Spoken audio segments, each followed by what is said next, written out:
Hello friends, welcome to Codeworm. বন্ধুরা, গত ভিডিওতে আমরা যে পিএইচপির অবজেক্ট ওরিয়েন্টেড প্রোগ্রামিং নিয়ে আলোচনা করছিলাম, সেই ভিডিওতে আমরা কী শিখেছিলাম? সেই ভিডিওতে আমরা একটা গেটার আর সেটার ফাংশন, মানে একই ফাংশনের মধ্যে গেটার আর সেটারকে আমরা ইউজ করিয়েছিলাম, এবং সেটার মাধ্যমে আমরা দুটো অবজেক্ট ইনস্ট্যান্স বানিয়েছিলাম, মানে দুটো অবজেক্টের এক্সাম্পল বানিয়েছিলাম, এবং সেখান থেকে আমরা এটাকে প্রিন্ট করাচ্ছিলাম। তো আজকে আমরা কি করব, এরকমই আরেকটা ফাংশন বানিয়ে নেব।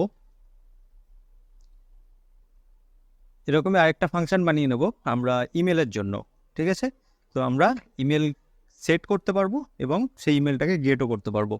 তো আমরা এখানে নাম দিচ্ছি এটাকে গেট ইমেল। ঠিক আছে, আর এর মধ্যে আমরা একটা ভ্যারিয়েবল নিয়ে নিচ্ছি, মানে প্যারামিটার, আর তারপর আমরা এখানে ইমেলটাকে সেট করছি। আচ্ছা, এই যে ইমেলটা, এটা কোনটা? এটা হলো কিন্তু এই ইমেলটা। আর এইখানে যে ইমেলটা আসছে, সেই ইমেলটা আমরা কিন্তু এই যে বাইরে যে ফাংশনটা অবজেক্টটা তৈরি করেছি না, সেখান থেকে কিন্তু আমরা সেট করব। তো এখন এই ইমেলটাকে আমরা কিভাবে সেট করতে পারি, সেই একই রকমভাবে আমি এটাকেই কপি করে নিচ্ছি। কপি করে user1 গেট ইমেল, এই যে মেথডটা আছে বা ফাংশনটা আছে সেটাকে কল করলাম, আর এখানে একটা ইমেল অ্যাড্রেস দিয়ে দিচ্ছি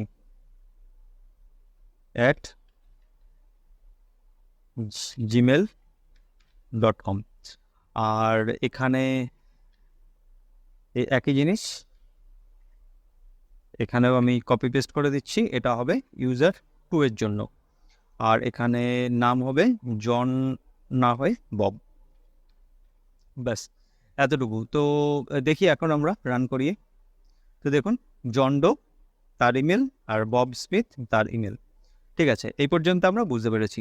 তো এটাতে আমরা কি করেছি, যে দুটো মাত্রই মেথড তৈরি করেছি বা ফাংশন তৈরি করেছি, সেই ফাংশনের মধ্যেই আমরা গেট আর সেট একই সঙ্গে কাজে লাগাচ্ছি। এখন এই বিষয়টাকে আমরা যদি সেপারেট করতে পারি, তাহলে আরও বেটার একটা অর্গানাইজ, মানে কোড তৈরি হবে। তো আমরা আরও কম্প্যাক্ট বানাতে পারবো কোডটাকে। তো সেটা কীভাবে? আমরা সবার প্রথমে একটা সেটার ফাংশন বানিয়ে নিচ্ছি। তো সেই সেটার ফাংশনটা কি করবে? সেটার ফাংশনটা আমাকে এই যে ইউজার নেমটা আছে সেটা আমাকে সেট করতে সাহায্য করবে। তো সিম্পল, আমরা এটার নাম রাখছি সেট। এটা বেসিক্যালি সেট ইউজার বা গেট ইউজার এরকমই নাম রাখতে হবে এমন নয়, আপনি যেমন খুশি নাম রাখতে পারেন, কিন্তু এটা বোঝার সুবিধার্থে আমরা কিন্তু এই সেট ইউজার, গেট ইউজার এরকম নাম রেখে থাকি। তো এখন যদি এটা ইউজার না হয়ে আমাদের দেখা যাচ্ছে পোস্ট হতো, এটা কোনো আর্টিকেল বা পোস্ট, তখন আমরা লিখতাম এইভাবে সেট পোস্ট, গেট পোস্ট, এইভাবে। তো আশা করি বুঝতে পেরেছেন এক্সাম্পলটা। তো এখন যখন আমি সেট করতে চাইবো কোনো ইউজারকে, তাহলে আমাকে কিন্তু একটা বাইরে থেকে প্যারামিটার নিতে হবে, এবং সেই প্যারামিটারটাকে আমাকে ভিতরে এসে আমাকে সেট করতে হবে। তো এখন যেহেতু আমি এখানে সেট করছি, তাহলে আমাকে এখান থেকে রিটার্ন করার কোনো রকমের কোনো প্রয়োজন নেই। আর আমি যেহেতু এখান থেকে গেট করছি, তাহলে আমার এখানে এইভাবে ভ্যারিয়েবল সেট করারও প্রয়োজন নেই। আর এখান থেকে আমাকে যে প্যারামিটারটা যেটা আমি পাস করছিলাম, তাহলে এখানে রিসিভ করারও কারণ নেই। তো এখন এই যে দিস ইউজার নেম, এটার অর্থ হলো কি এইটা। আর এখানে কোনটা সেট হচ্ছে, আমি বাইরে থেকে যে জন্ডোটা দিচ্ছি, সেই জন্ডোটা কি হবে, এই সেট ইউজার ফাংশনের মধ্যে আসবে। আসার পরে এখানে এসে এই ইউজার নেমটা, এই যে বাইরের ইউজার নেমটা, এই ইউজার নেমটা সেট হয়ে যাবে। ঠিক আছে, আর তারপরে আমরা এই গেট ইউজার যেটা আছে সেটার মাধ্যমে এটাকে কল করিয়ে নেব। তো এটা গেল জিমেলের ক্ষেত্রে। আর আমরা এখান থেকে এই জিনিসটাকে তৈরি করে নিই, যে সেট ইমেল। তো এখান থেকে ইমেল প্রয়োজন হবে, আর আমাকে সেট করার জন্য আমার এইভাবে সেট করতে হবে। আর গেট ইমেল যখন আমি করব, তখন সেক্ষেত্রে আমাকে কোনো এরকম ভ্যারিয়েবল দিতে হচ্ছে না, আর এখানে কোনো প্যারামিটারের প্রয়োজন নেই, আমাকে শুধু রিটার্ন করতে হচ্ছে। তো এখন আমরা এটাকে কি ইউজ করতে পারবো, সেট ইউজার, আর এখান থেকে গেট ইমেল। আচ্ছা, তো গেট, এটাকে করলাম সেট ইমেল, এটাও হলো সেট ইউজার, সেট ইমেল। তাহলে আমরা এখন এখানে এসে কি করব, শুধুমাত্র গেট যে ফাংশনটা আছে, এগুলোর আগে ইকো হবে না ডেফিনেটলি, কারণ আমি সেট করছি। তো এবার আমাকে ইউজ করতে হবে user1, তারপরে আমরা কি ইউজ করব, গেট ইউজার। ওকে, আর আরেকটা ইউজ করব কি, গেট ইমেল। তো দেখি আমি এখানে রিপ্লাই পাচ্ছি কিনা। আচ্ছা, তো যেহেতু এখান থেকে রিটার্ন হয়েছে, তো সেহেতু আমাকে এখানে এসে একো করাতে হবে, একো এইভাবে। ওকে, তো দেখুন এখানে এটা এসছে। তো এখানে এসে আমরা শুধু যে আমাকে রিটার্ন করতে হবে দিস ইমেল এমন নয়, আমি কিন্তু কোনো স্ট্রিংও এখান থেকে রিটার্ন করতে পারি, যেমন মাই ইমেল অ্যাড্রেস ইজ এরকম। আর নেক্সট আমরা একটা এখানে ব্রেক নিয়ে নিচ্ছি। একই রকমভাবে আমরা এখানে এসে যখন রিটার্ন করছি, এখানে এসে আমরা লিখে দিলাম মাই ইউজার নেম ইজ, এটা ইউজার নেম। আচ্ছা, এবার দেখি, দেখুন my user name is John Doe আর মাই ইমেল অ্যাড্রেস ইজ এটা। তো আমরা কি করেছি, কিছুই নয়, আমরা শুধুমাত্র যে আগের যে সেট গেট আর সেট যে ফাংশনটা ছিল, সেই গেট আর সেট ফাংশনটাকে আলাদা করে দিয়েছি। এটা গেটার আর এটা হলো সেটার ফাংশন, আর এটা হলো গেটার ফাংশন। ওকে, তো এই একই জিনিস আমরা এখানেও ইকো করে দিতে পারি। আর এক্ষেত্রে আমাদের ইউজার টু এবার দেখি, দেখুন একই আমরা কিন্তু রিপ্লাই পাচ্ছি। ওকে, এইবার আমরা কি করব, এই যে টোটাল গেটার আর সেটার এই বিষয়টা পিএইচপির অবজেক্ট ওরিয়েন্টেড প্রোগ্রামিংয়ের মাধ্যমে দেখলাম। তো এখন আমরা চেষ্টা করব যে এই বিষয়টাই যদি আমরা যেমন নর্মাল যে আমরা ফাংশন ভ্যারিয়েবল বানাই না, সেখানে আমরা ক্রিয়েট করতে পারি কিনা, তাহলে আমাদের বিষয়টা ক্লিয়ার হবে। তো এখানে বিশেষত্ব কি আছে, এখানে দুটো ভ্যারিয়েবল আছে আর এখানে দুটো ফাংশন আছে। তো সেই দুটো ভ্যারিয়েবলের মধ্যে আমরা ডেটা সেট করছি, এই সেট ইউজারের মাধ্যমে ডেটা সেট করছি আর গেট ইউজারের মাধ্যমে ডেটাটাকে বের করে নিচ্ছি। ব্যাস এইটুখানি কাজই করছি। এখন যে এক্সাম্পলটা দেখব, এই এক্সাম্পলটা যদি আপনার ক্লিয়ার হয়ে যায়, তাহলে আপনি বুঝবেন আপনি পিএইচপির অবজেক্ট ওরিয়েন্টেডের প্রথম যে ধাপটা, সেই ধাপটা ক্লিয়ার করে ফেলেছেন। তো আমি আবার নতুন একটা এখানে ব্রাউজারে নতুন একটা ট্যাব ওপেন করে নিচ্ছি। আচ্ছা, তো সবার প্রথমে আমাকে কি করতে হবে, করতে হবে যে দুটো এখানে ভ্যারিয়েবল নিয়ে নিতে হবে, ইউজার নেম। ঠিক আছে, তো প্রথম অবস্থায় আমি কোনো কিছু নাম রাখতে চাইছি না, কারণ আমরা ইউজার পরে নাম সেট করবে। আর এখানে রাখছি ইমেল, এরকম নাল, এটাও হচ্ছে নাল। আচ্ছা, এখন ইউজার কিভাবে নাম সেট করবে, ইউজার নাম সেট করবে এরকম একটা ফাংশনের মাধ্যমে। সেই ফাংশনটার নাম হবে সেট ইউজার। ওকে, সেট ইউজারের মধ্যে এসে ইউজার সাপোজ সেট ইউজার যে ফাংশনটা আছে। আচ্ছা, আমি একটা কাজ করছি, এখানে আমি শুধু কোডটাকে লম্বা না করে আমি শুধুমাত্র একটা ভ্যারিয়েবল নিয়ে কাজ করছি, যাতে কোডটা সংক্ষিপ্ত থাকে।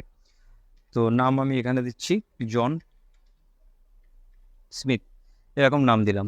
আর যখন এটাকে সেট করার পরে যখন গেট করবে গেটার ফাংশনের মাধ্যমে, তখন কি হবে, এখানে জাস্ট এসে ইকো লিখে গেট ইউজার। তো এটা যখন প্রিন্ট করবে তখন আমাদের সেই রিপ্লাইটা আসবে, my user name is something. তো যে my user name is John Smith, এরকম রিপ্লাই একটা দেখতে পাবো। তো সেই জন্য আমাদের কি করতে হবে, আমাদের কিন্তু এই সেট ইউজার ফাংশনটা বানিয়ে নিতে হবে। তো এখন আমি ফাংশন তৈরি করছি, ফাংশনের নাম হলো সেট ইউজার। আর এখানে আমি বানাচ্ছি আরেকটা ফাংশন, সেটার নাম হচ্ছে কি গেট ইউজার। ওকে, তো সেট ইউজার যখন আমি সেট করছি তখন আমার তাহলে এখানে যেহেতু আমি একটা আর্গুমেন্ট পাস করেছি, তাহলে ডেফিনেটলি আমাকে কিন্তু এখানে একটা ভ্যারিয়েবল নিতে হবে, যেটার মাধ্যমে আমি এই যে আর্গুমেন্টটাকে প্যারামিটার হিসাবে রিসিভ করতে পারবো। রিসিভ করার পরে আমাকে কি করতে হবে, এই যে ইউজার নেম যেটা নাল রয়েছে এখন, সেই ইউজার নেমটাকে আমাকে এখানে এসে সেট করে দিতে হবে। তো কিভাবে সেট করব, user name equals to $name. আচ্ছা, এবার এখানে একটা বিষয় বোঝার আছে, যেটা আমরা যখন ফাংশনের ক্লাস করেছিলাম তখন আমরা কিন্তু বুঝেছিলাম যে ফাংশনের বাইরে, অর্থাৎ এই যে গ্লোবাল যে স্কোপ রয়েছে সেখানে যে ভ্যারিয়েবলটা আছে সেই ভ্যারিয়েবলের অ্যাক্সেস কিন্তু এই ফাংশনের ভিতরে থাকে না। আপনি এই ইউজার নেমকে এখানে এসে লিখতে পারেন না, কারণ এই ফাংশনটার ব্যাপারে এই যে ফাংশনের যে ব্লকটা তৈরি হয়েছে এ কিছুই জানে না, কারণ এই ফাংশনটার ভিতরে প্রবেশ অধিকার নেই।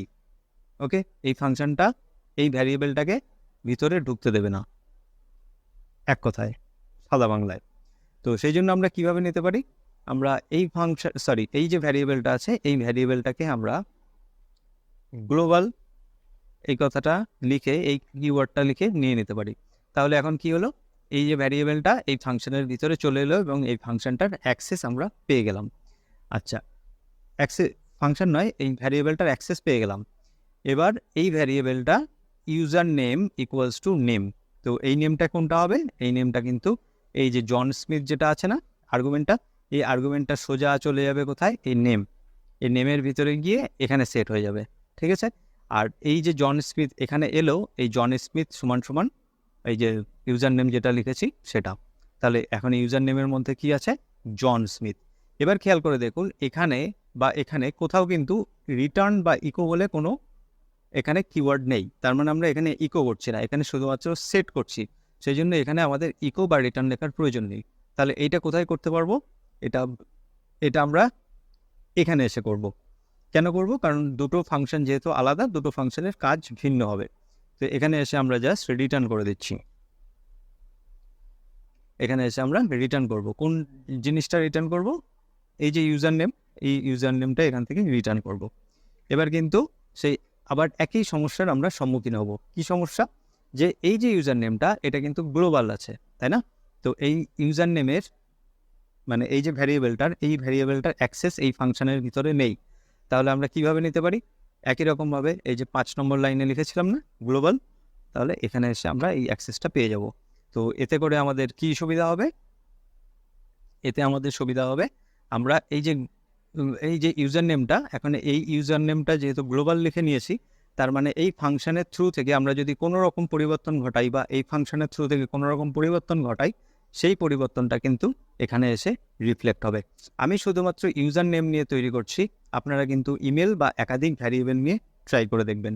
ওকে, তো এখন আমরা কি করতে পারি, সমস্ত কিছু আশা করি সব ঠিকঠাকই আছে, আমরা এবার এটাকে রান করাতে পারি। তো দেখি রান করি, তো দেখুন জন স্মিথ আসছে। তো আমি যদি এখন এখানে লিখি বব, তাহলে দেখুন আমরা কিন্তু বব স্মিথ পাচ্ছি। তো এখানে খেয়াল করে দেখেছেন যে আমরা এই যে কাজটা, এই যে গেটার ফাংশন বা সেটার ফাংশন, এই বিষয়টার মাধ্যমে কিন্তু আমরা একই রকম জিনিস এখান থেকে অ্যাচিভ করতে পারলাম। কিন্তু সমস্যা হলো আমরা এই যে ইউজার 1, ইউজার 2 এইভাবে আমরা কিন্তু একাধিক ইউজার ক্রিয়েট করতে পারছিলাম এই ক্লাসটা ইউজ করার জন্য, এই টেমপ্লেটটা ইউজ করার জন্য, এই ব্লুপ্রিন্টটা ইউজ করার জন্য। এক্ষেত্রে আমরা কিন্তু এই সেট ইউজার নামে আর কোনো ফাংশন বানাতে পারবো না। আর গেট ইউজার নামে যদি আমি আরও যদি ফাংশন কল করাই, তাহলে আমার সেকেন্ড টাইম আমি এই যে নামটা আছে না, এই যে আমি এখন যদি এখানে আরেকবার কল করাই, এবার আমি যদি এখানে বব স্মিথ নাম না লিখে জন স্মিথ লিখি, আর এই গেট ইউজার আমি এখন যতবারই কল করি না কেন, তাহলে দেখবেন যে প্রতিবারই কিন্তু এই যে জন স্মিথ এসছে। তো এই যে বব স্মিথ যেটা, সেটা কিন্তু ওভাররাইট হয়ে গেছে। তাহলে এখন সমস্যাটা বুঝতে পারছেন যে এই সেট ইউজার আর গেট ইউজার ফাংশন, এমন যদি আমরা নর্মাল যে ফাংশন আছে সেইটা আর নর্মাল যে ভ্যারিয়েবল আছে সেটা যদি এইভাবে বানিয়ে থাকি, তাহলে কিন্তু আমরা একটাই মাত্র ইনস্ট্যান্স বানাতে পারবো, মানে একটাই আমরা এক্সাম্পল ক্রিয়েট করতে পারবো। এখানে কিন্তু আর বব স্মিথের অস্তিত্ব নেই, মেমোরি থেকে মুছে গেছে।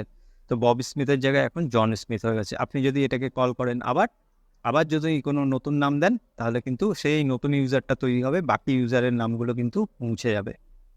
আশা করি বোঝা গেছে এই বিষয়টা। তো এই যে আমরা একাধিক ইউজার তৈরি করতে পারছি না, তার কারণটা হলো আমাদের এই যে ফাংশনটা, এই ফাংশনটা আর এই যে ভ্যারিয়েবলটা আমাকে কিন্তু ফ্লেক্সিবিলিটি দিচ্ছে না। এই ফাংশনের এই যে ইউজার নেমটা, এই ইউজার নেমটা একটা মাত্রই ভ্যারিয়েবল, একটা মাত্রই ভ্যালু ধরে রাখতে পারে, একাধিক ভ্যালু ধরে রাখতে পারছে না এখানে। তো যেটা সবার শেষে কল করা হচ্ছে সেই ভ্যালুটাই এখানে থাকছে, বাকিগুলো কিন্তু মুছে যাচ্ছে। তো এই যে সমস্যা, এই সমস্যাটার হাত থেকে আমাদের উদ্ধার কে করতে পারবে? আমাদের এরকম একটা টেমপ্লেট আমরা যদি বানিয়ে নিতে পারি তাহলে আমরা কিন্তু এই সমস্যার হাত থেকে মুক্তি পাবো। আর এই যে ইউজার নেম আমরা যেগুলো তৈরি করছি একের পর এক, তো প্রত্যেকটা কিন্তু একে অপরের থেকে ডিফারেন্ট, একে অপরের থেকে একদমই আলাদা। এদের মধ্যে কিন্তু দুটো জিনিস সম্পূর্ণ আলাদা। তো এখন নিশ্চয়ই বোঝা গেছে যে এই ক্লাসের কি প্রয়োজন।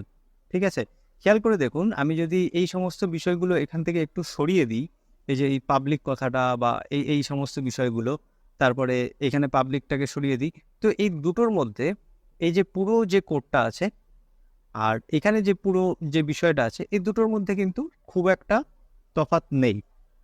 ওকে, তো এই জিনিসটা হয়তো বোঝা গেছে যে আপনি যদি কোনো জিনিস এইভাবে ক্লাসে তৈরি করতে পারেন তাহলে কিন্তু সেটা আপনি চেষ্টা করবেন নর্মাল ফাংশন বা ভ্যারিয়েবল ক্রিয়েট করে, অথবা কোনো এরকম কোনো বিষয় যদি আপনি নর্মাল তৈরি করার চেষ্টা করেন তারপরে সেটাকে চেষ্টা করবেন আপনি এইভাবে ক্লাসে রূপান্তরিত করার, তাহলে কিন্তু এই বিষয়গুলো অনেক তাড়াতাড়ি বুঝতে পারবেন। আর এই যে গেটার আর সেটার এই বিষয়গুলো প্রথম খুবই কনফিউজিং লাগবে, কিন্তু আমার বিশ্বাস আছে আপনি যদি আমার প্রত্যেকটা video step by step follow করেন তাহলে আপনার এই কনফিউশন খুব তাড়াতাড়ি দূর হয়ে যাবে। কিন্তু আমি এইটুখানিও বলতে পারি যে সত্যি কথা বলতে প্রথম হয়তো 5টা-10টা ভিডিও আপনাকে বারবার দেখতে হবে, এমনকি আমার ভিডিও দেখার পরেও আপনাকে কিন্তু গুগলে গিয়ে স্টাডি করতে হবে, অথবা আপনি চ্যাটজিপিটির হেল্প নিন।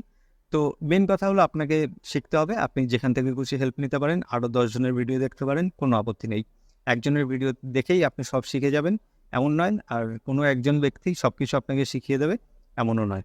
ওকে, এখন ইন্টারনেটের দুনিয়া, এখন আপনি সমস্ত কিছু আপনার হাতে আছে, এবার বাকিটা হলো আপনার ইচ্ছা আর আপনার কতটা প্র্যাকটিস করছেন তার উপরে। আমি চেষ্টা করব আমার তরফ থেকে 110% আপনাকে বোঝানোর। ওকে, তো আশা করি আজকের ভিডিওটা কিছুটা আপনাকে হেল্প করবে এই গেটার সেটারের যে বিষয়টা সেটা বোঝার জন্য। আমরা পরবর্তী ভিডিওতে আবার নতুন কোনো বিষয় নিয়ে আলোচনা করব। আজকের ভিডিও এতটুকু, আমাদের আবার পরবর্তী ভিডিওতে দেখা হবে। ধন্যবাদ।